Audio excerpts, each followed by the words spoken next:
Hello everyone, welcome back to Grand Theft Auto 4, and we are in a Patriot driving on the sidewalk, as you do in GTA games. And we are going to see the question mark on this. I was about to call it a pier, but I don't think that's exactly what you would call this. I don't know what you would call this. But yeah, spoilers, it is Officer McCreary. I think earlier I said that he's the commissioner of police in this game, and I don't think that's right. I think he's the chief of police. And we're at the poop deck. Yeah, I don't know dick about police hierarchy, so I don't know what the difference is between a chief and a commissioner. I'm sure someone will tell me. But anyway, enjoy the cutscene. What do you know, boy? I know you killed Mikhail Faustin. I know a group of Russians want you dead. I know you ain't no saint, boy. I don't know what you're talking about, Chief. You think this is a town that can keep a secret? I really don't know what you're talking about. Yeah, you do. You know that a man's gotta do what a man's gotta do. That people ain't perfect, that life is a mess. Sure, everybody knows that. So, you look out for me, and I don't look out for you. Know what I mean? I think so. So there's a guy trying to blackmail me. Who? I don't know.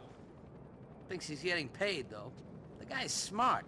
He arranged to do the exchange by the Humboldt River off Silicon Street. Said to call him from the viewpoint there. Okay. Listen, I did what I did. I made a mistake. That don't make me the devil. Now, obviously, I can't go, because then he gets a picture of me giving him money, and I'm admitting guilt. I ain't guilty of nothing, other than being a man. To be honest, I don't really care one way or another. Well, I'm a good man. No doubt. Now, call me when you get to the spot.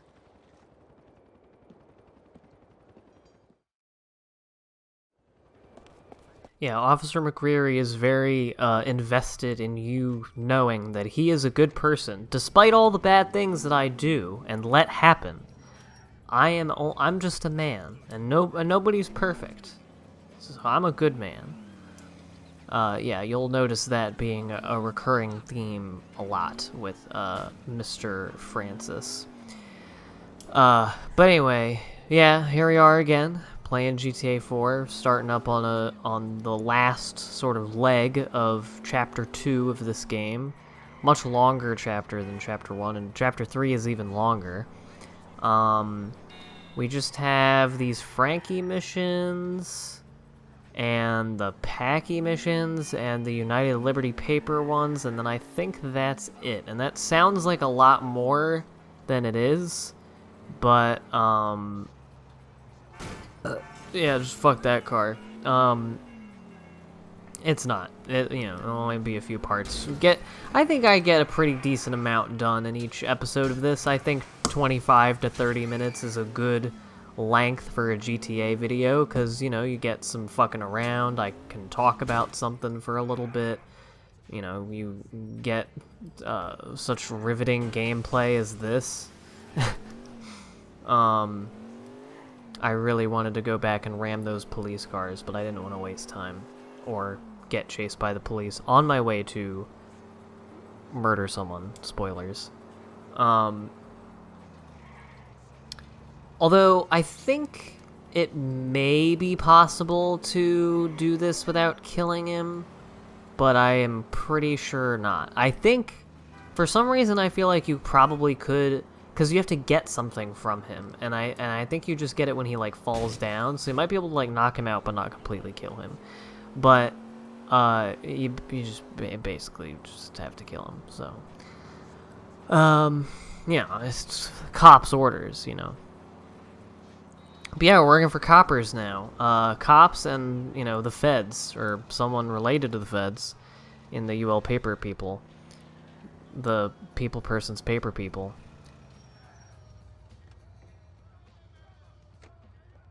So yeah, I think it's interesting that they have this in the middle of the game. That the middle of the game has you working with, pretty official rungs of power in the city. And then, without spoiling too much, the second half of the game is when you get into the the actual organized crime, not, the little Albanian people and, all the loan sharks and Eastern European people who just, you owe me money, fuck your cousin, or whatever. That was a really terrible impression. I was trying to do Vlad's stupid voice. I accidentally just fucking called Francis because I'm a moron. I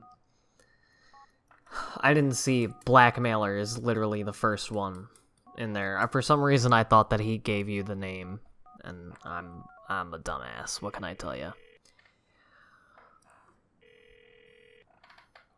But I like that because, it kind of gets at, the organized crime people are the people who are really running the city, the background operations. And I'm interested to get to that part because that was always the part where I started really zoning out of the story because, the stuff that the, different crime families that you interact with are dealing with don't really directly involve you as much. They don't really care about Roman. It's really still just Dimitri and that cares about you and Roman, but, they know who you are and whatnot. I don't like all the talking. Here.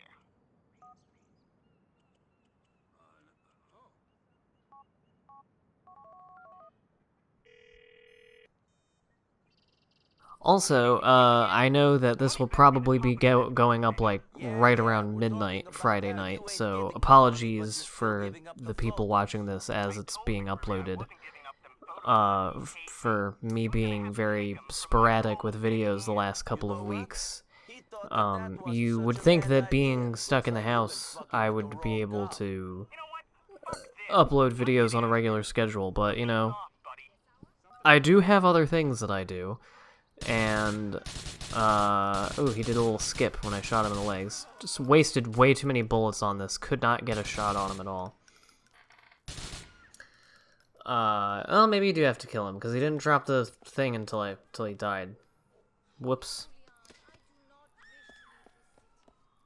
Yeah, this is where you really just start getting nutty with it. You just start... They expect you to lose your wanted level after every single thing, so... for the rest of the game, so... You're just murking people in broad daylight now. And then it's just on you, buddy. You would think that Francis could, I don't know, tell the cops, hey, don't shoot at that guy. That guy's a criminal that he shot. And here I go, I got what I wanted. It's just so satisfying. I mean, you're never gonna get, most of us are never gonna get the opportunity to overturn a cop car in our life, so, you gotta, this is the benefit of gaming, is that it lets you have experiences you never could otherwise. In a safe and legal environment, I'm not advocating anything against anyone in real life, obviously. I'm just saying, flipping over a car would probably be fun, but it's, it's not good to do, and, it's mean to whoever's car it is, I guess. But it would be fun. But you can do it in a video game, because none of the people are real. I don't know what I'm talking about. I don't know what's wrong with me. I'm just saying things. It's very late. I'm pretty tired. Yeah. There are some days where I don't feel like recording either because I'm in a shitty mood, because the world is ending and everything is terrible. And other times because my, voice hurts, my throat hurts or whatever, or, it's, just bad vibes. Just the regular things that keep you from being productive. Bad vibes, etc.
Here, he's dead.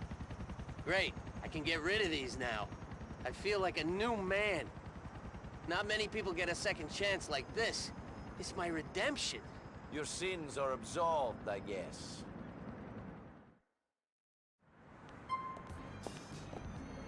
Only $1,000.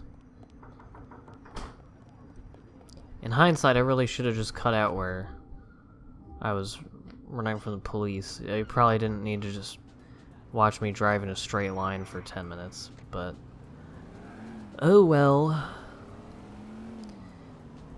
I'm trying to be better about, like, I feel like I try very hard to, like, fill up every moment of these LP videos with talking, and I need to remember that, you know, not just cutscenes, but there are some parts where it's okay to just, like, let the game happen and not talk about something, but I don't know, I hate having dead air. Fucking shit. What? Terrible. Oh, what's wrong with you? Me? My life's a fucking train wreck. I cannot believe this is happening to me. Bitch! Bitch! Bitch! Hey, come on, calm down. Fucking bitch! Who are you talking about? Who's this bitch? Fucking whore of a fucking wife, that's who! Okay, what did she do? My lovely bride, the mother of my son, is up there, right now, fucking some prick behind my back. After all I've done for that tramp whore. Ah! Hey, you okay? Hey, come on, calm down. You're going to do yourself some serious damage if you keep going on like that. It's only angina. Come on, This man's got a vagina. be calm. Jeff, be cool. Come on, champ. You can do this. Be a winner. Hey, mister, you okay? I'm a winner. I can do anything. Great. See you later. Hey, you know, you could do me a favor here. You know, What? take some photos. Text them to me. You want me to text you photos of your own wife? I'll pay, buddy. I've got a black card. I'm afraid I only take cash. I'll give you cash, all right? 500. Just follow them, take some photos, text them to me. Come on, here they come. Here's my card.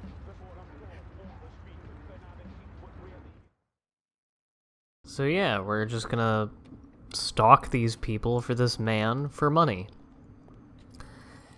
See, this is where, as I've mentioned numerous times, and I'll probably continue to mention throughout this game, because it is kind of one of the central things with GTA games and Rockstar games in general, is the central conflict, which in my opinion started out as a pretty subtle one, but has only become more acute over time, over the course of Rockstar making games. And since this game especially, I don't think necessarily that this game was like a big catalyst for it or anything, but I do think that, like, I don't know, later Rockstar games seem to exhibit this a lot more than earlier ones. In like a progressive fashion, I would say. And that is the tension between the gameplay, the open world gameplay, and the story that they want to tell you. Because, like, obviously, and you know, I'm not saying that, you know, you shouldn't include extra stuff or whatever in a game. I'm just saying from a storytelling standpoint, the inclusion of the ability to do something like this, and it doesn't affect anything. I mean, like, it affects things insofar as if you do this mission for this guy, then you can see him again and do something else for him. But, you know, it doesn't affect anything about Nico. It doesn't affect anything that happens in the game or in the story. You get $500 for it, which, you know, is nothing.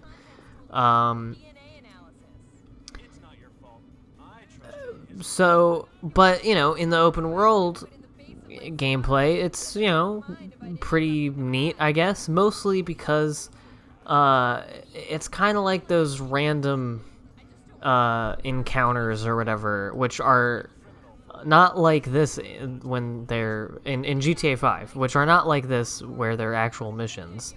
They are just, you know, like someone's getting their purse stolen and you suddenly see them on your minimap, and if you want, you can go chase them. And this is kind of like a more straightforward and more primitive version of that to me. Because it's, you know, just random people. You don't have to talk to any of the blue people on the map. But, you know, it's good to. Because some of them have interesting stuff, some of them give you insight into story things and whatnot. And see, that's the thing, some of these encounters, it is neat to see for Nico. We're gonna see one a little bit later that, you know, I don't, it doesn't affect anything in the story or anything, but it, you know, is at least interesting. And, like, meeting up with Hosan, who you're on the boat with, is neat, or whatever. But yeah, that's kind of the main, like, conflict, tension with the making of these games, is that they want to make a big, like, movie-like story for you, and so you need to do very specific things, and the characters are specific people, but you can act however you want, because they also want the freedom of the open-world game. And I think those things very often rub up against each other, where the open-world gameplay kind of undermines the story if you think about it for even a second, and or the open world game, or the narrative function, the narrative parts make the open world gameplay feel more restricted and less fun. I'll be getting a picture through shortly. This is important. So why use me? We always use people like you. Karen, Michelle, she was the same. Someone with something to lose, but not much to live for. What's in it for me? Two things. One, you don't get 100 murders pinned on you. Two, maybe I will help you. Maybe I won't. Now get access to a police computer and wait for my message. Go! Okay, so they're definitely in cahoots with the police, right? Why can't you just secure me a police computer? Why do I have to illegally get one? Like, in the last mission, he was telling, or I think in this cutscene, actually, he was saying, like, you're being too crazy out there, like, you're getting reckless, and it's like, well, what's more reckless than stealing a fucking cop car from cops?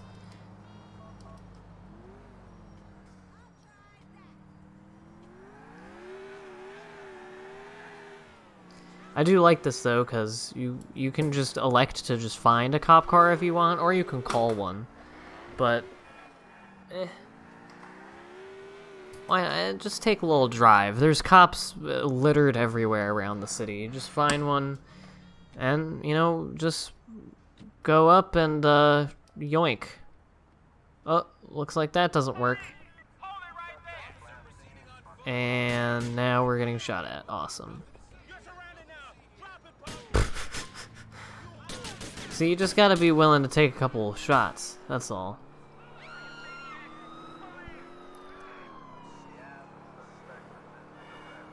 But yeah, there you have it. And I believe I edit out the trip to this man after I get rid of my wanted level and look him up on the computer. But, on the subject of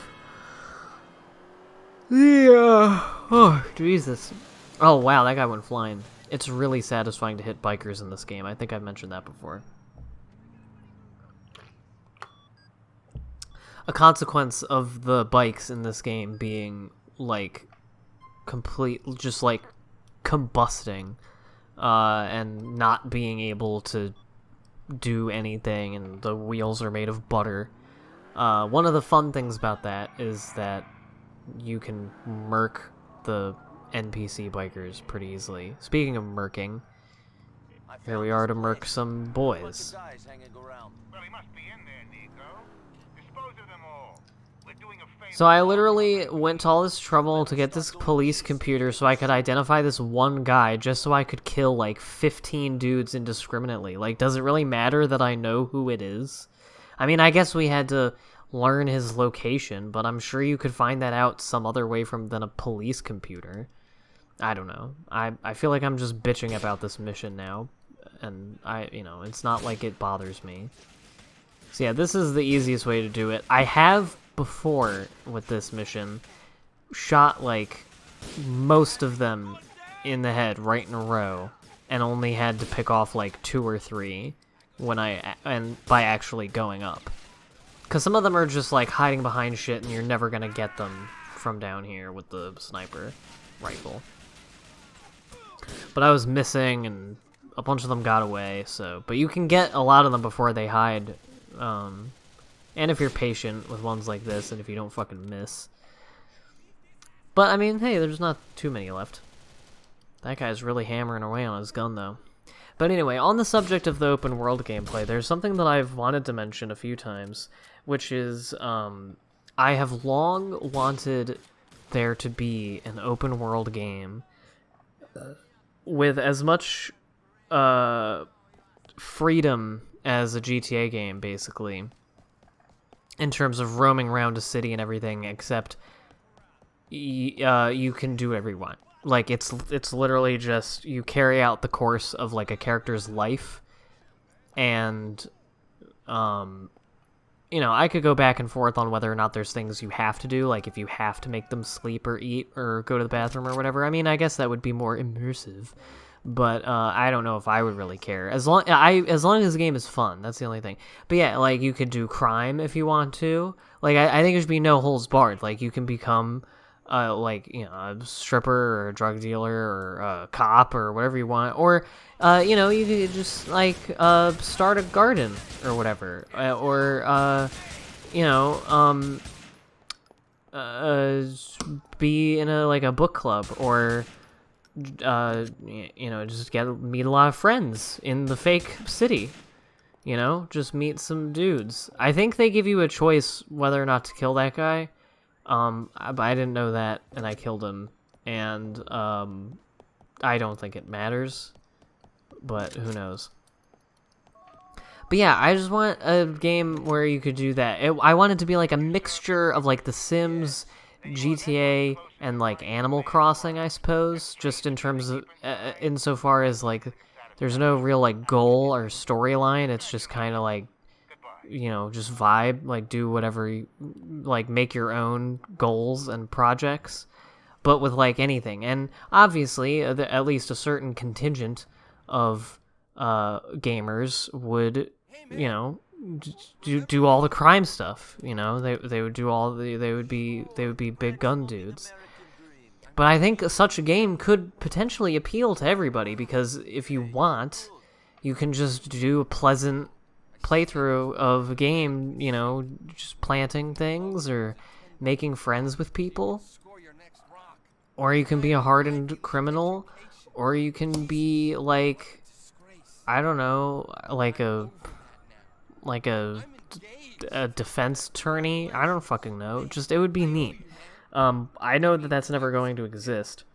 I had an idea for a video game a while back that would be that it was like set in the days before some sort of apocalypse, that there would be some amount of like in-game weeks, and you sort of choose which direction you want to go with your character's last days on Earth, including like crimes and whatnot, and it would essentially be an open world game along the lines of what I just described. And I mean, I don't know, I feel like that would be neat, and it would be cool to see it happen, and it would be cool to make it. But I'm not gonna do it. I don't know how to make a video game, so, you know. And that's how it is with a lot of things. Like, I have several ideas for video games that I've thought of over the years, of just stuff that I think would be fun to play. But I don't know enough about game design, and I have no technical ability or coding ability or anything, so I'm not gonna be the one to do it. But maybe if I just, you know, throw it out into the universe, someone will be inspired to make it who knows how. And maybe they'll give me credit for it, and maybe I even make a little money. Maybe I can even get my bread up a little bit, get me some cheddar in these trying times. Who knows? Probably not. But yeah, if any of you are you know, looking for a life in game design, please find a way to... I just want to sit in my house and come up with ideas for things and then get money for them. That's what I often tell people when people ask me what my dream job is. You have to be very careful not to hit a crack man here, by the way. It's very hard to accidentally hit him, as I just did. But it's okay. He's fine. You know, he's been doing the 12 steps. He can get back up from this one. What he can't do, though, is figure out how to get in a fucking car. Because he's too busy being stuck in the brick wall. It happens to addicts sometimes when they're recovering, you know? Come on, bro. I mean, life's hard, but get in the fucking car. I skipped over his whole thing, but yeah, this dude's clean now. It's like, at first I thought it was a big joke, and unless I'm forgetting something, I think it's sincere, like he's actually trying to get better. But, which, like, that's neat. And this whole, like, courage change thing and the wisdom, the humility, courage, wisdom thing is like an actual thing for recovering addicts that because I know several recovering addicts that they have repeated that mantra to me. It's not a bad one. Here's a token of my gratitude. Stay safe. I was probably saying something, but I do not remember, and some dude just hit me, so that sucked. Anywho, somebody just take 2 years to decide whether I want to do Francis or Packy's mission. I think I go with Packy. I don't remember. Or I go with yellow paper, or I go with Francis. Well, alright, we'll see you next time for the Francis mission.